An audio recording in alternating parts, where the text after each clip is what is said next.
ফরিদপুরে আগামজাত মুড়ি কাটা পেঁয়াজ উঠাতে শুরু করেছে চাষিরা। তবে বাড়তি লাভের আশায় অনেকে অপরিপক্ক পেঁয়াজও তুলে ফেলছেন।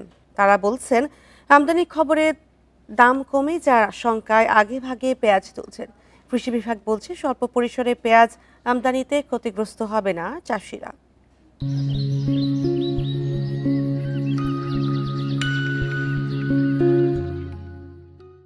পেঁয়াজের বিস্তীর্ণ মাঠ, এখান থেকে মুড়ি কাটা আগাম পেঁয়াজ তুলছেন কৃষানীরা। ফরিদপুর সদর উপজেলার গোলডাঙ্গি এলাকার পেঁয়াজ চাষিরা বলছেন এখন পেঁয়াজের ভালো দাম পাচ্ছেন তারা।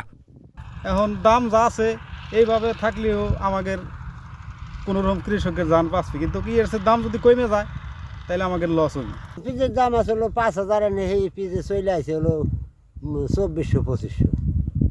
এখন বাজার অনুযায়ী বেচা লাগবো। মুড়ি কাটা পেঁয়াজ পরিপক্ক হতে 80 থেকে 90 দিন সময় লাগে। সেখানে ফরিদপুরের অনেক কৃষক 70 দিনের পেঁয়াজ উঠিয়ে ফেলছেন। তারা বলছেন আমদানির অনুমতির খবরে দাম কমে যাওয়ার শঙ্কায় তারা চিন্তিত। এই 4 দিন আগে দাম ছিল 3500 এক মন পেঁয়াজের দাম, আর এখন 4 দিন পরে এক মন পেঁয়াজের দাম হয়ে গেল 2400-2500। এই সবাই দামটা ধরার জন্য আর কি এই তাড়াতাড়ি একটু তুলতেছে। আমরা যদি এখন সরকার এলসি দেয় তাহলে আমাকে সমস্যা। আমদানির অনুমোদনে চাষিদের আতঙ্কিত না হওয়ার পরামর্শ কৃষি বিভাগের, কারণ বাজার নিয়ন্ত্রণে স্বল্প পরিসরে আমদানির অনুমোদন বহাল আছে।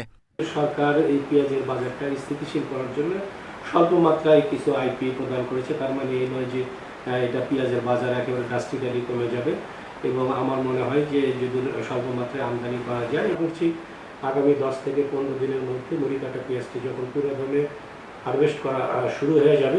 কৃষি বিভাগের তথ্যমতে জেলায় এবছর 5,250 হেক্টর জমিতে মুড়ি কাটা পেঁয়াজ আবাদ হয়েছে, যা থেকে 81,000 মেট্রিক টন পেঁয়াজ উৎপাদনের আশা কৃষি বিভাগের।